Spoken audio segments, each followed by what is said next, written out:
న్యాయ వ్యవస్థ పని. ఇది ఎవడున్న అధికారంలో జరుగుతుంది. కావాలని నేరం చేసిన వాడిని కాపాడే ప్రయత్నం చేసినప్పుడు మాత్రమే సమస్య ఉంటుంది.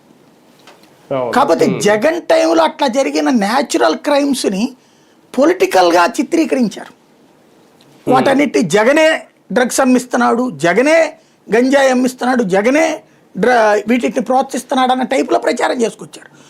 ఇప్పుడు వార్తని వార్తగా ఇస్తున్నారు, అంతే తేడా ఇక్కడ. కానీ ఒకటి సార్, చదువుకోవడానికో లేదంటే ఉద్యోగాలు చేయడానికో విదేశాల్లో లేదంటే పట్టణాల్లో వెళ్ళిన వాళ్ళందరూ కూడా డ్రగ్స్కి అలవాటు పడతారని అనడానికి లేదు.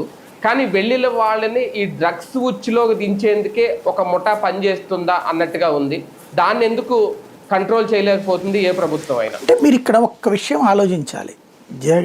వీళ్ళు ఎవ్వరు పరిపాలనలు అన్నీ పక్కన పెడితే మన జీవన విధానంలో వచ్చిన మార్పే ప్రమాదకరం. ఇక్కడ ఇప్పుడు TCS లవ్ జిహాద్ ఉన్నది, ఇంకా అనేక టెక్ కంపెనీల వాళ్ళు ఇప్పుడు సోషల్ మీడియాలో పోస్టులు పెడుతున్నారు పేరు పెట్టకుండా బయటికి.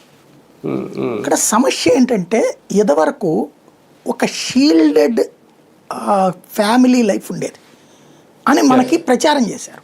వాస్తవంగా రియలిస్టిక్ ఫ్యామిలీ లైఫ్ అప్పుడు ఉంది. ఉమ్మడి కుటుంబ వ్యవస్థలో బాబాయిలు, పెద్దవ నాన్నలు, పెద్దమ్మ